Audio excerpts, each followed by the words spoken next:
Good morning. It is February 28th, Sunday, about 6 o'clock in the morning. The sun hasn't come up yet, so the light conditions may be a little bit reduced in this video.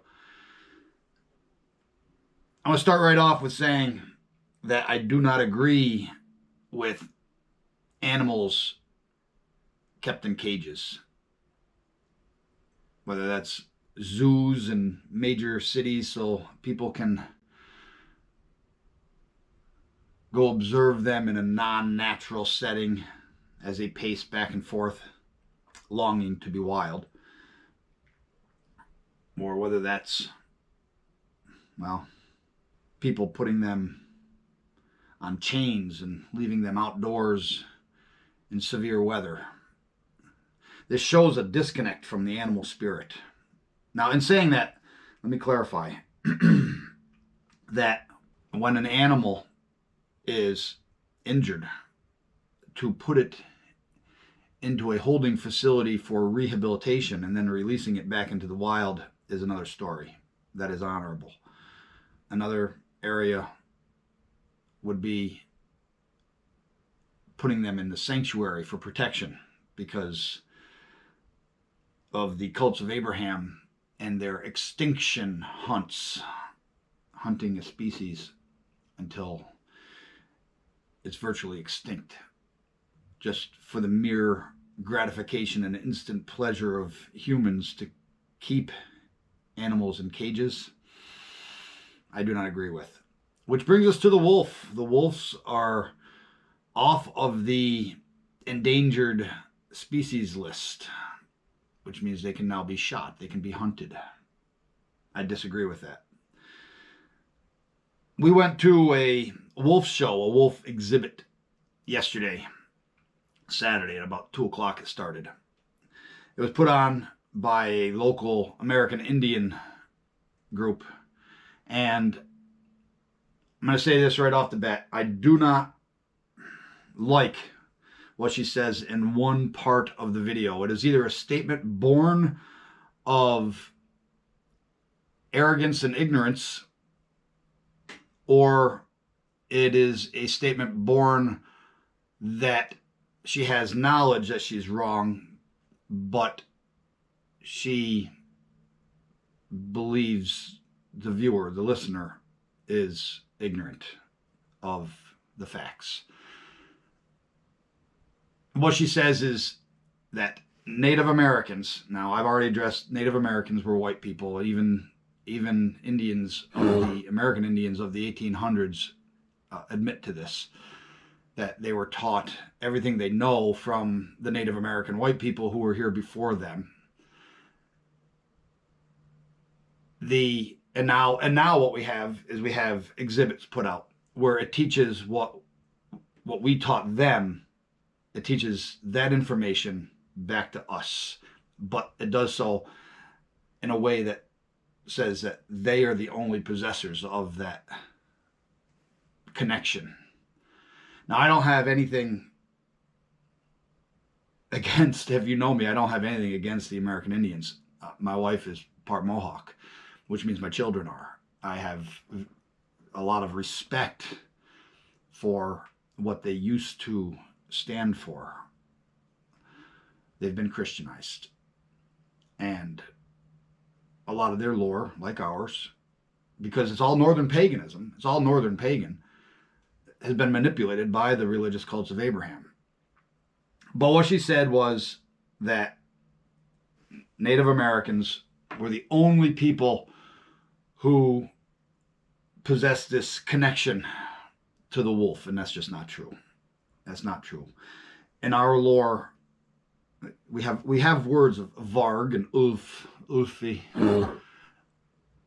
We have people's names, Varg and Ulf. You look at the name Beowulf, which I know is a kenning, poetic kenning for the Beowulf, meaning the bear. But when you have people's names that have wolf in them, and it's talking about from our lore, then there is a veneration of the wolf, the spirit animal. Anyone who tells you that our pagan ancestors did not have spirit animals is flat out wrong. They're just wrong. Another manipulation would be Ulfhednar. If you look up Ulfhednar, it's the wolf head. Wolf head. The nar on the end makes it a plural. Ulfhednar. If you look it up on the internet, you're going to find some very modern ideas. Shield biters. We've addressed that in Northern Paganism, Choices and Growth. Shield biters comes from the Lewis Rooks. It's a Christian invention. These Ulfhednar are said to be Odin's warriors, berserkers, going berserk crazy in battle. That is Christian. That is Abrahamic. So, wolves, as I'm going to play the video in a little bit of the show that we went to, and I'm going to leave that part in there that she says about Native Americans erroneously being the only people. We have a lot to learn as a species, as a race, as a spirit in the conglomerate of spirit. I've spoken a lot about our bear. I've spoken a lot about hawks. I've spoken a lot about the hart or deer. The wolf has family values embedded into it. The pack. The pack hunts together. The pack moves together. The pack battles together. The pack cares for its young. The pack, the family, folk, frith. A wolf marries for life. Now, in our book, Northern Paganism, the poems book, we put the two books combined, which these books I'm going to reference today, two of them, are also included in Northern Paganism, 6 books combined, which we have available for sale on either Amazon or directly through us. Contact us at our email address. But these wolves, before the hunts took place, the extermination hunts of Abraham, these wolves, this is noted in the 1884 book called The Mammals of the Adirondack Region, Northeastern New York, by Clinton Hart Merriam. On page 42, it says, wolves were quite abundant in hunting in packs. That's in the Adirondack Mountains. On that note, I was traveling one winter, I'm going to say morning because it was about 2 o'clock in the morning, on Interstate 87, which is the interstate that runs north and south. They call it the Northway, between Albany and the Canadian border. And I was going north through a little town called North Hudson. And there was a lot of snow on the ground. And it was full moon. And as I was traveling north, I saw a large, very large, huge gray wolf standing on the snow mound in the median. This wolf was so impressive that I stopped the car in the middle of the road. 2 o'clock in the morning on the Northway up in the Adirondack Mountains. There's not much moving. There's nothing moving except for me. I put a spotlight on it to confirm it was a wolf, and this thing was so majestic. So I watched it for a few seconds, and then I drove off and left it to do its wolf thing. So we have in Northern Paganism, Choices and Growth, included in that book our translation of Havamal 157. It's talking about the shield song. And Odin has longtime friends. They're called Odin's warriors. Now, I want you to think of the wolf pack when you read this stanza or when you hear this stanza. Okay? That to understand or know, put forth the 11th.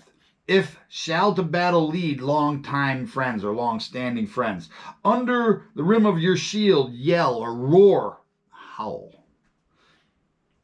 When they with might fare or move or travel, hail with a glad heart to the battle. Hail with a glad heart from the battle. They arrive whole wheresoever.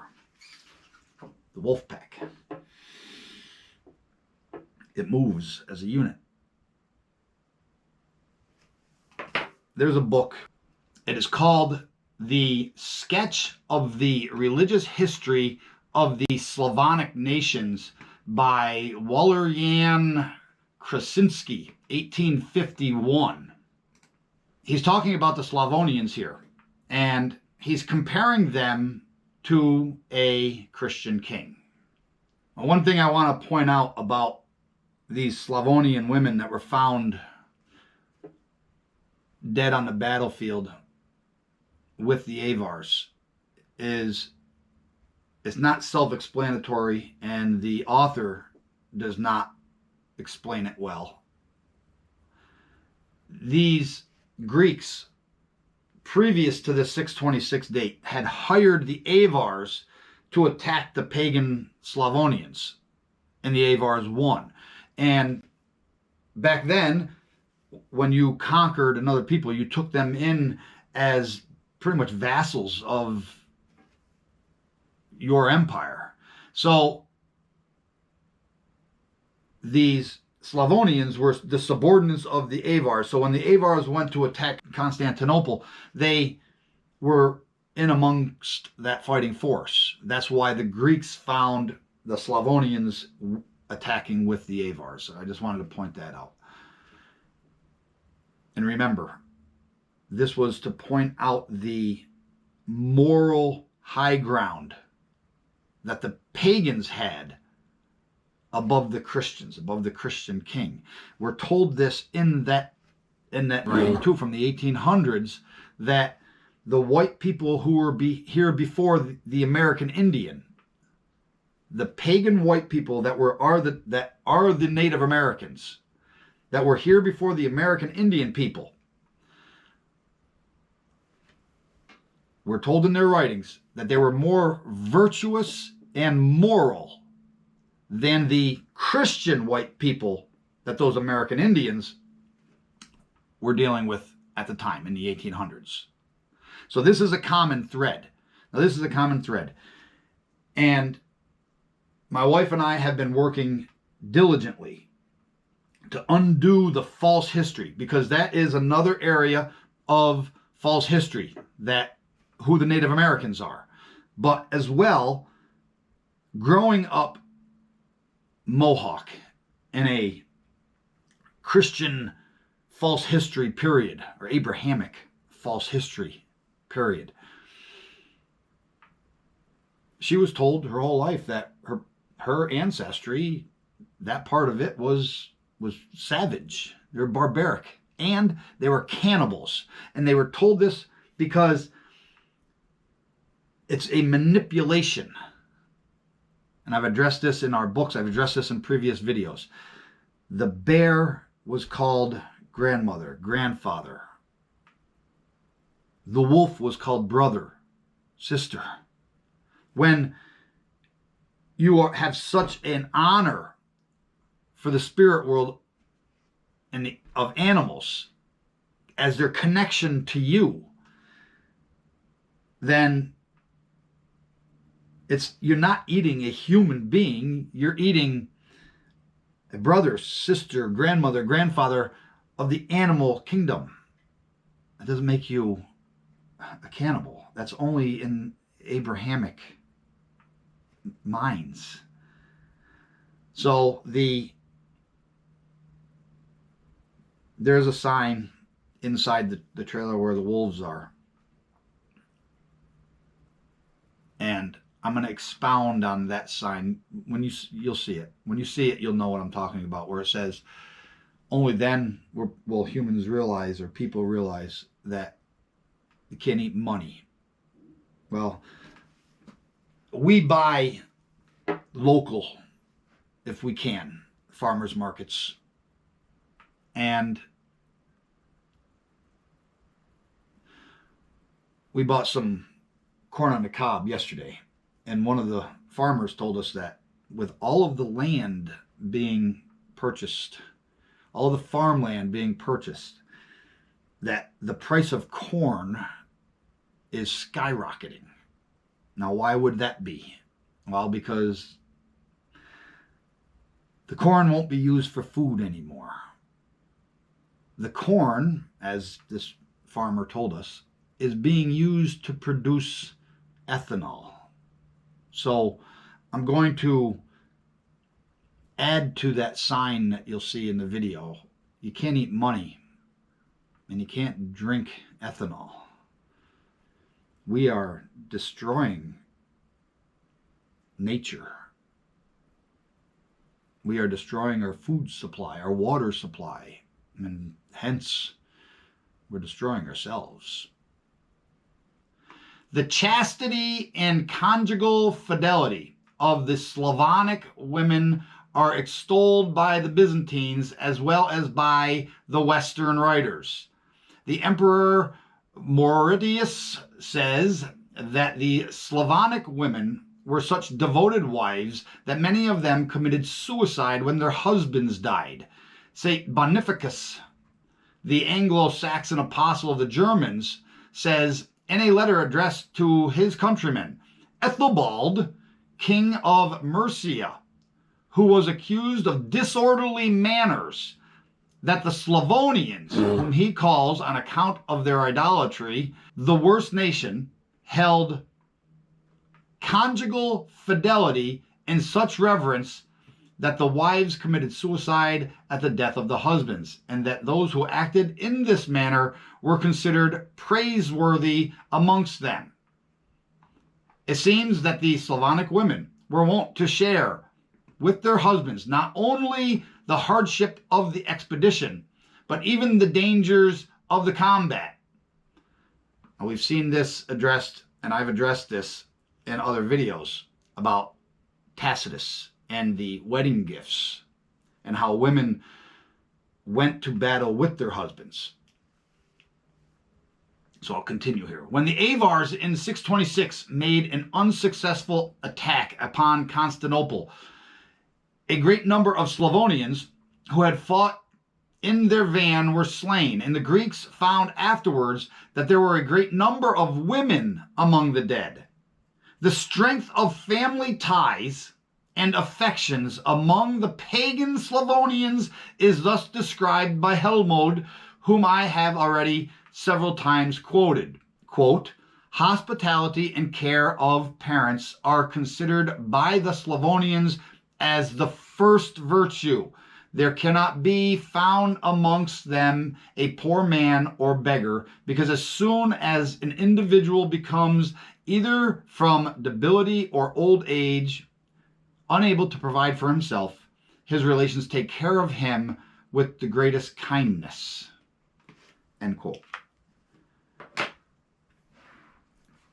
That is not communism. That is family, folk, and frith. Communism would be on a national level. This is on a familial level. Communism would be, well, the cults of Abraham. Even the Bible says this. If you don't work, you don't eat. No one says anything about payment in that other than you have to work. Everybody works, everybody eats. And this is also in the parable of when the farmer hires some people in the morning and says, I'll pay you this much money. And then as the day goes by, he hires more people and says, I'll pay you this much money. And then as the day goes by and is almost close to the conclusion of the workday, he hires more people. And then at the end of the day, he pays everybody the same amount of money. And the people that were hired in the beginning of the day said, wait a minute, we worked longer and harder than they did because they showed up at the end and only worked for a little while. And the farmer says, it's my money. I'll pay you how I want to pay you. And he paid them all the same. That's communism. And that's a story of communism right in the Bible. This is not. This is care for the family. We live in a day and age where babies, if they're not convenient, are murdered, and where the elderly, when they become infirm, unwell, there's a lot of sicknesses, I understand that exist today that didn't exist back then because we have so much more pollution in our soil, air, and water than we did back then. But today, if the elderly become infirm, what happens? People lock them away. They put them in cages. And some of those cages, there's a lot of abuse.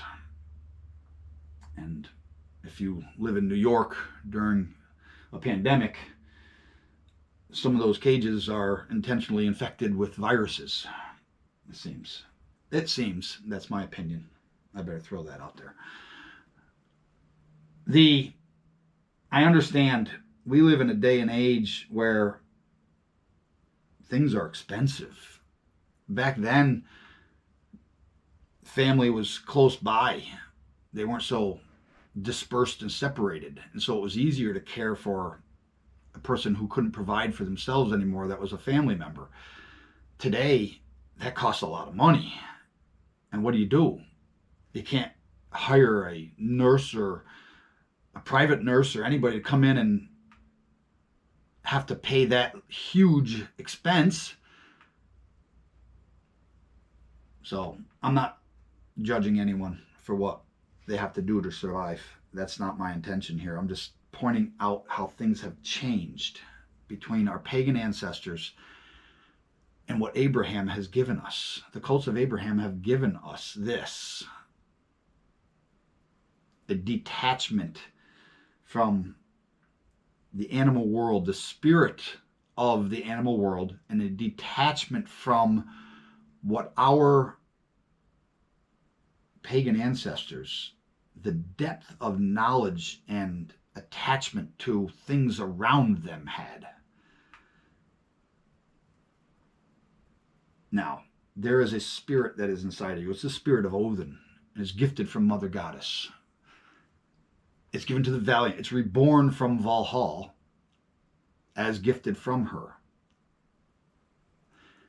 It's a pagan spirit.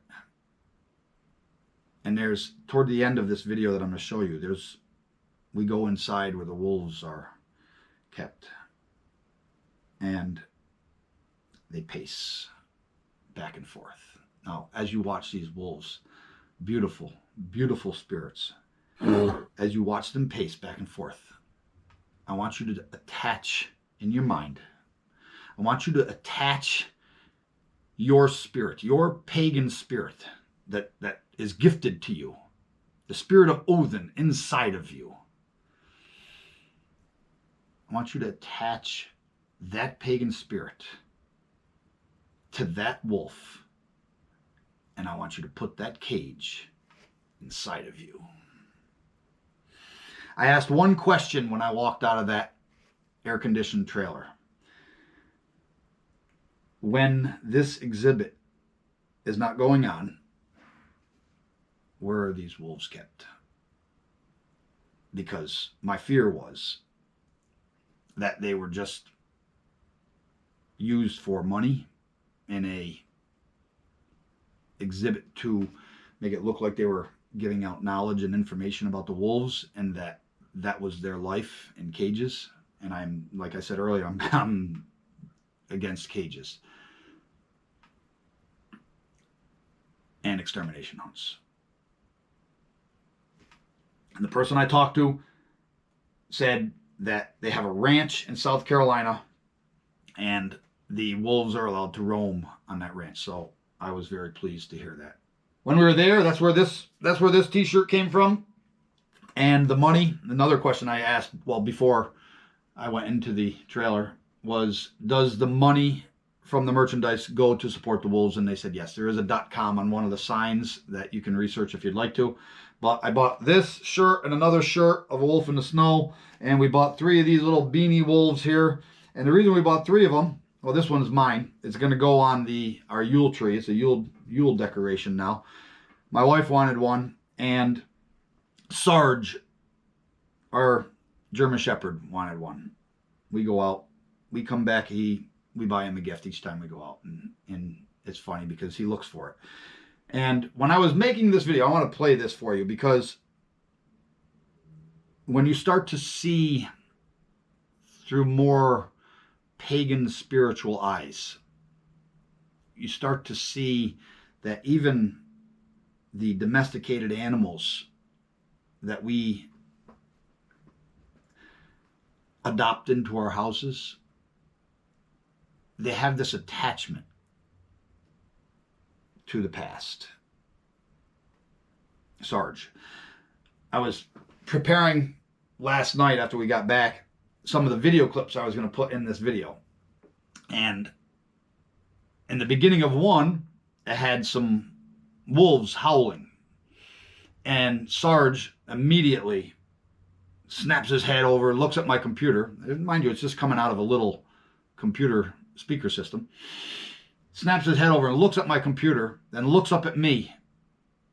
And he's got these wide eyes. And I said, "Roo-roo-roo," and he busts out into this howl and just continually. Well, my wife tried to get to her phone and started recording it, but by that point, he was so excited, wagging his tail, he started barking, and he didn't return back to the howl. So this morning, when I was getting everything ready, I asked my wife if she had that video on her phone still, because I didn't know if maybe she picked up a little clip of the howl, and so I played the video. And when I played the video, he heard himself bark, but then in the background, playing from my computer onto her phone and then into his ears, he heard the wolves howl again. And he started to howl. So this, I hurried up and I grabbed my cell phone. I started it all over again. And I'm going to play a little section of him feeling his wolfkin. And it is very fun to watch him when he starts howling. And he does it when they do. Or if we start howling with him, he'll get excited and he'll start howling with us. And then it's usually a chorus of howlers in our living room.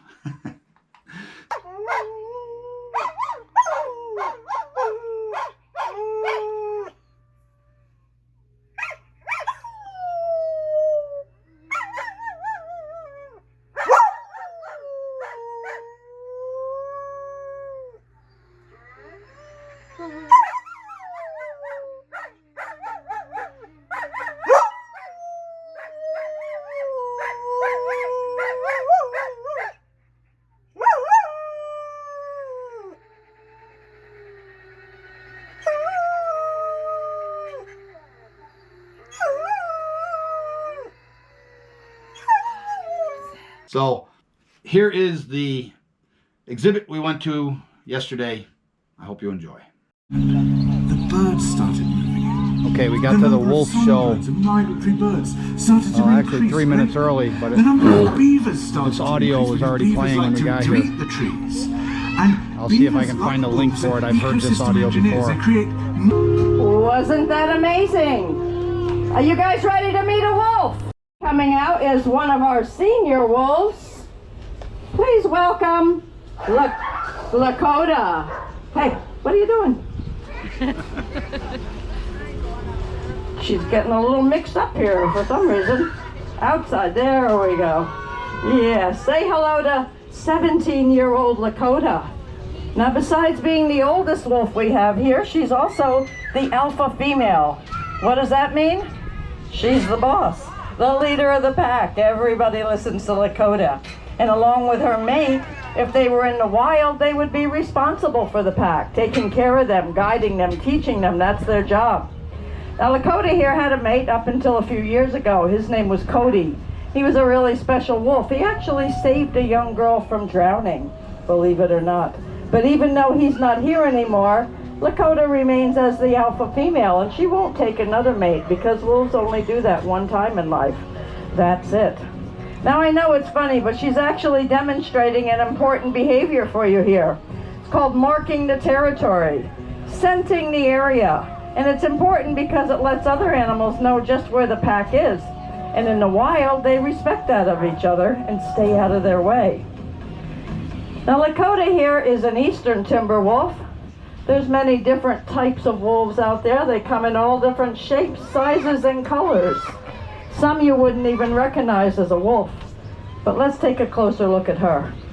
Check out those little rounded ears. That's so on those cold winter nights, the tips of them won't freeze off. That long snout for getting into the foxholes, the rabbit holes. They love white-tailed rabbit. Those yellow golden eyes, so typical. And also the long legs and big feet. If you look at a wolf's foot up close, come up here, stand up there. You'll see that the two center toes are quite a lot longer than the others. And that gives them a little bit of traction when they are out there on the hunt. And wolves in their pack form can easily take down deer, elk, even a buffalo. They are tremendous hunters. Now we don't ask too much of Lakota anymore. She's getting up there in age, but she does like her meat, and she will jump a little bit for a piece of meat, but not too high, right? Okay, not too high. Wait a minute, now watch what you're doing. Good job. Let's hear it for Lakota, huh? Isn't she beautiful? Yes, and she's still pretty spry for an old lady. Now we all know that wolves live in a pack. There could be anywhere from 5 up to as many as 20 wolves in any one group. The amazing thing is, within that pack, only the alpha male and female will mate and have young.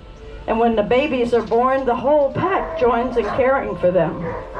Even to the point that some of the other females will actually start to lactate if necessary to care for them. Now a while ago we were lucky enough to help out a litter of cubs. It was our first encounter with young ones, so we didn't know how the pack was going to accept them. Well, we soon found out. Here, Lakota here, being the alpha female, wanted nothing to do with them. She had not given birth to them, so as far as she was concerned, they weren't part of the pack. But about that same time, one of our other females did see the need, and she actually adopted them. Would you guys like to meet the babies? Yeah! All right, well, we're going to put Lakota away because guess what? She still doesn't like them. Probably never will. Let's go, Lakota. You're going to go back inside. Whoa. Do they look like babies? Well, they're not cubs, obviously, but they are youngsters. These guys are about 3 years old. They've still got a couple more years of growing to do. Wolves take a long time to fully mature. They grow physically quite fast the first year, and that's for survival. They've got to be able to keep up with the pack. But mentally, that's another thing. And that whoops, you missed it. Try that again. There you go. That does take a bit longer, about 5 years, and then they start branching off and forming their own groups. Now what we've got going on out here, one little female, this one here in the front, her name is Star, and her brothers Timber and Lobo. And Star does like to jump. You better wind up a little more. Good job. Let's hear it for Star, huh? Isn't she amazing? Yeah, she's amazing. Really, we're just playing with these guys, finding out what their personalities are, their abilities. You know, animals, like people, are all different. So we try them out on different behaviors to see how they're going to fit in with us. Now that was pretty simple, just a little jumping. Let's try something a little bit more difficult. We call it rolling out the barrel. We show our animals behaviors like this really for their enrichment. It's a challenge for them to do these different things, and that's good for their mind and their bodies. All right, let's see who's going to try this. You? You're going to do it? You ready? Okay, there you go. Ooh. All right. Now that's Timber on top. Go ahead, Timber, take it away. You can do it. You can do it. Good job. How about going back the other way? Good job, Timber. Good boy. Let's hear it for Timber. Whoops, I threw down too many pieces there. That's it. Good job, Timber. Yes, and then we've got little Lobo here. Isn't he cute? Don't you think he's cute? He does nothing. That's it. Nothing. But that's okay. We love him anyway. You know, wolves have more teeth than a domestic dog, and their jaw strength or pressure is twice that of a pit bull. They have about 1,500 pounds of pressure in that jaw. And that, of course, is one of the reasons that they are such efficient hunters. Now we're going to try one more thing with these guys. We call it the wolf playground, because you really don't train wolves. They're not like a dog. They have a totally different personality, mentality. They think different.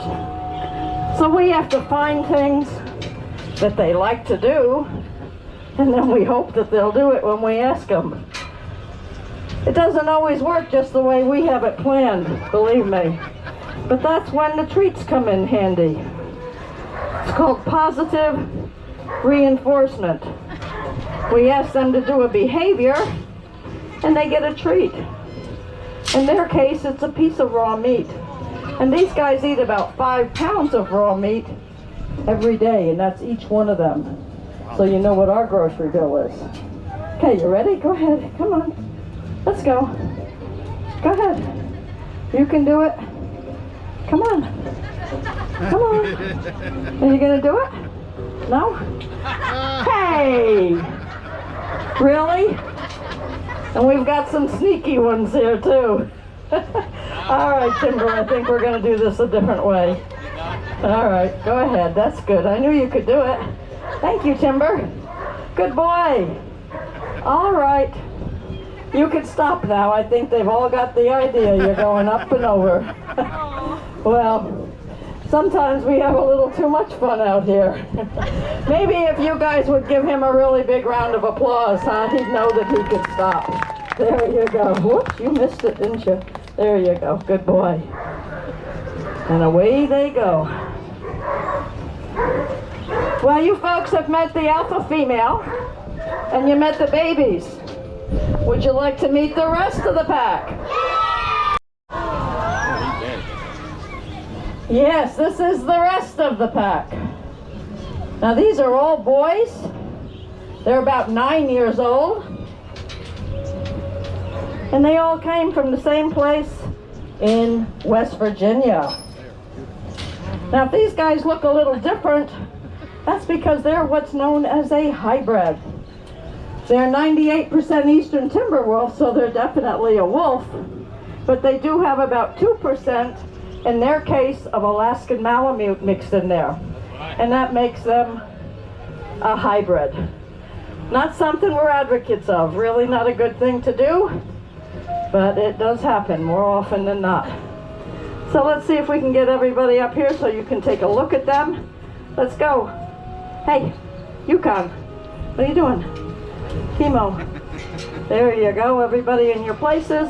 Sit up, look pretty. Whoops, what's the matter with that thing? Look pretty. Look pretty, heads up. Look like wolves.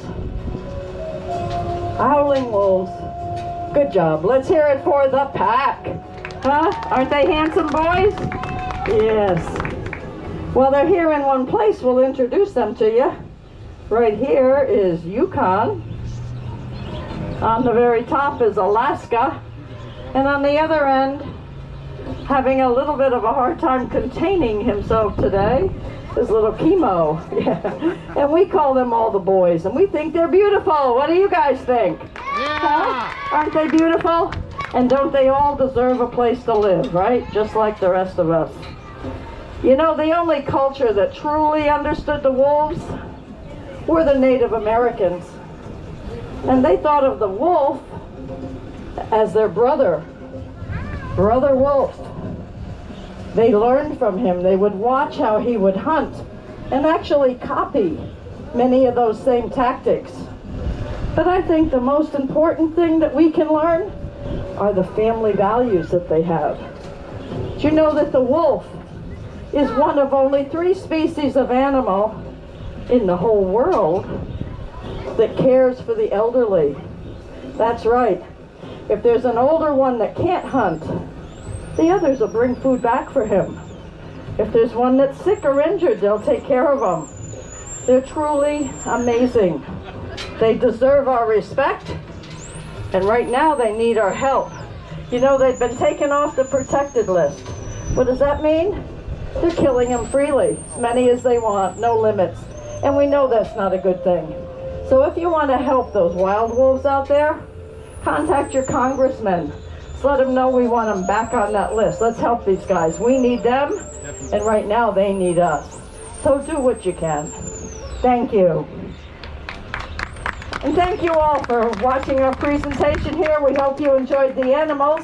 Most of all, we hope you learned that we share the planet Earth with all forms of life. Have a great day here at the market. Try out some of our other things going on here. We got pony rides, camel rides, petting corral, pretty bird paradise. You can come in and see the wolves in just a couple of minutes. We'll be opening up again.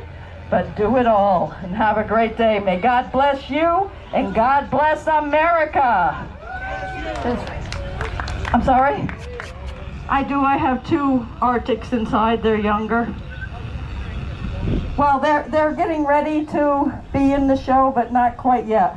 I actually haven't got my, they have their behaviors down, but I don't have my system of getting them in and out just right, and that's more important than the train. So, thank you all. I'll be right back if you have any questions. That's what we're here for. Hi.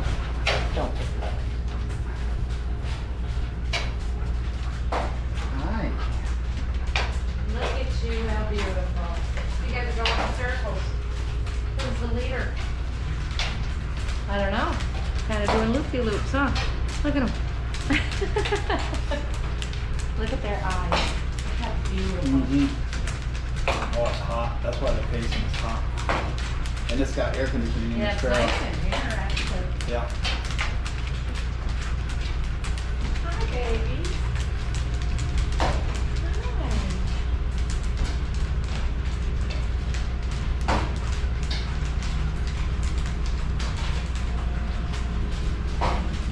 Hi.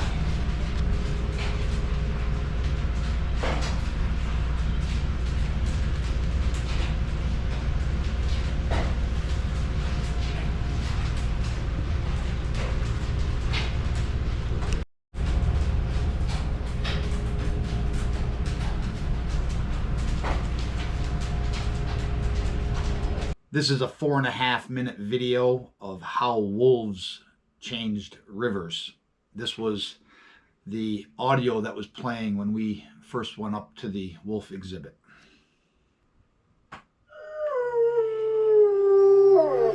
This got Sarge howling.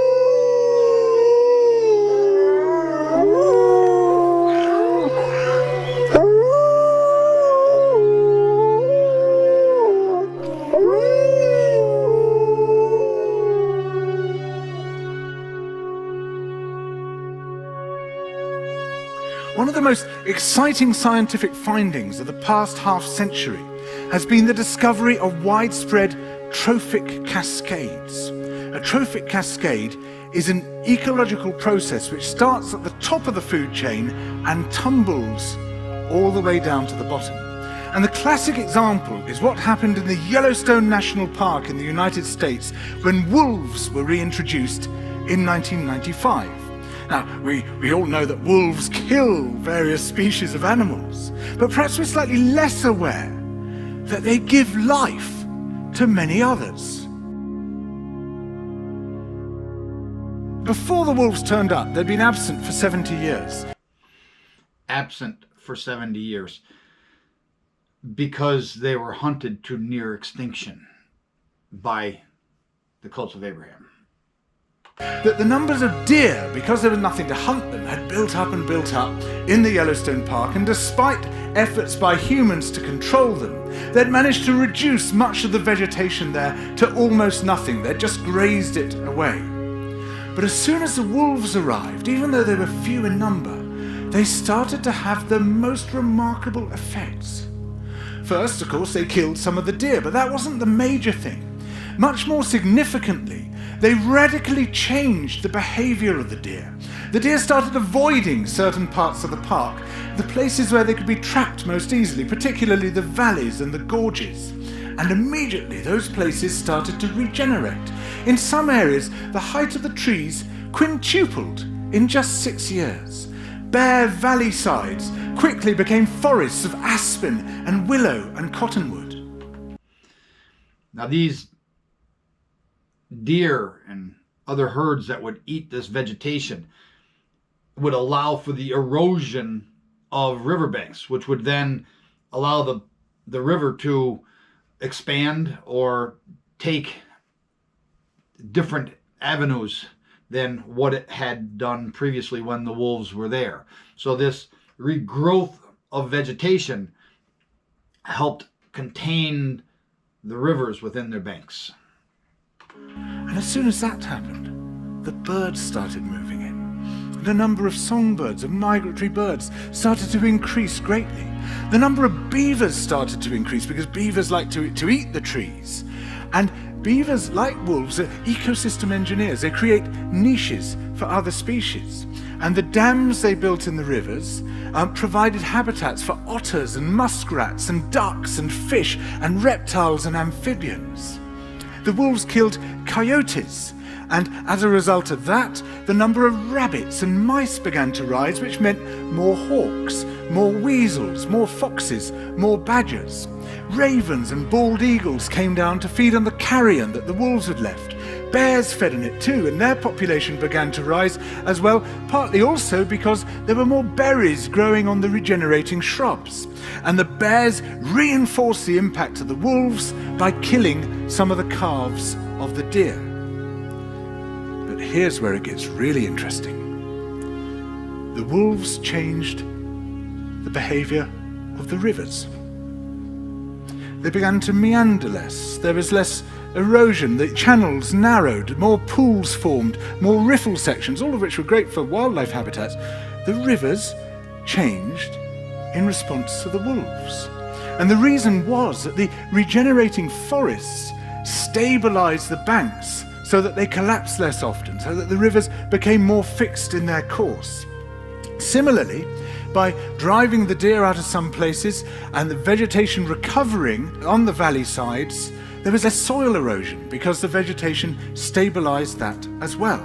So the wolves, small in number, transformed not just the ecosystem of the Yellowstone National Park, this huge area of land, but also its physical geography.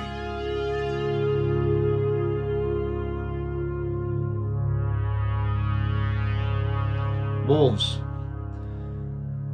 are spirit animals. We have a lot to learn from them. Contact your congressman. Contact your senator. Tell them you want wolves to be left on the endangered species list.